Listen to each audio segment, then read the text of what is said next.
अस्सलाम वालेकुम। आज हम बात करेंगे क्राइम एंड पनिशमेंट के बारे में।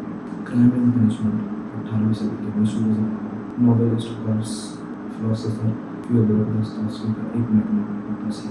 लेकिन उससे पहले हम थोड़ी सी बात करते हैं फ्योदोर मिखाइलोविच दोस्तोवस्की के बारे में। फ्योदोर दोस्तोवस्की 1829 में मॉस्को रशिया में पैदा हुए। उनके वालिद गरीबों के हॉस्पिटल में एक डॉक्टर थे।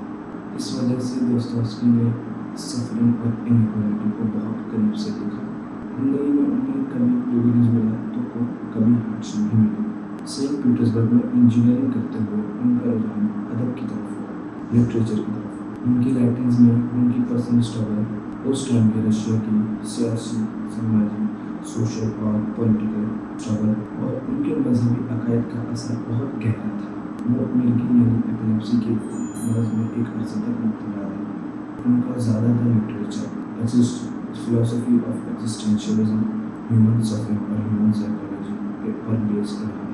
उनकी मशहूर तरीन किताबों में the idiot, the brother Karamazov और द क्राइम एंड पनिशमेंट है, जिसके बारे में आज हम बात कर रहे हैं। ये नॉवेल पहली दफ़ा 1866 रशियन मैगजीन में सीरियल के तौर पर शाया हुआ। कहानी है रोदियोन रास्कोल्निकोव की, जो एक गरीब लेकिन बहुत इंटेलिजेंट स्टूडेंट है। वो एक सूदखोर औरत एलियोना इवानोव्ना का कत्ल कर देते हैं और अपने कत्ल को एक द एक्स्ट्राऑर्डिनरी मैन थ्योरी से जस्टिफाई करने की कोशिश करता है। इस थ्योरी के मुताबिक सोसाइटी में कुछ लोग आम लोगों से बढ़कर होते हैं। वो इतने बढ़कर होते हैं कि वो ये सोचते हैं कि उनको कानून तोड़ने तक कहा गया अगर वो कानून तोड़ रहे हैं इंसानों की वेलफेयर के लिए। रास्कोल्निकोव का ये मानना था कि एलियोना इवानोव्ना एक पूरी औरत थी और उसका कत्ल सोसाइटी के लिए अच्छा था और उसने एक सोशल वर्क किया। मगर कत्ल के बाद गिल्ट उसे अंदर से तोड़ देती है। नॉवेल उसकी साइकोलॉजिकल स्ट्रगल और रिडेम्पशन की एक जर्नी है। आखिर में वो अपने तमाम गलत नज़रियों को छोड़ के खुद को एक आम इंसान तस्लीम कर लेता है। लियो टॉल्स्टॉय ने इस नॉवेल को बेहद सेंसेशनल और रियलिटी से दूर करार दिया है। सिगमंड फ्रॉइड ने इस नॉवेल को साइकोलॉजिकल मास्टरपीस कहा है और उन्होंने ये कहा है कि रास्कोल्निकोव के गिल्ट कॉम्प्लेक्स को हम रिलेट कर सकते हैं इंसानों के सबकॉन्शियस डार्क डिज़ायर से। क्राइम एंड पनिशमेंट सिर्फ एक कत्ल की कहानी नहीं बल्कि एक फिलोसॉफिकल सफ़र है, जहाँ इंसान अपने अंदर के अंधेरों से, स्ट्रगल से गुजरता है और एक रूहानी रोशनी तलाश करता है। अब बात करते हैं इस कहानी को पढ़ के मुझे कैसा फील हुआ। मैंने जब इस कहानी को पढ़ा तो इसको पढ़ने से पहले मैं ये सोचता था कि मुझे अगर किसी की इज्जत करनी चाहिए या किसी से अच्छा बर्ताव करना चाहिए तो उसको उसके इंटेलेक्ट के ऊपर करना चाहिए या उसकी नॉलेज की बुनियाद पर करना चाहिए। मैं ये सोचा करता था कि जो बंदा मुझसे ज़्यादा नॉलेजेबल है मैं उसकी इज्जत करूँ।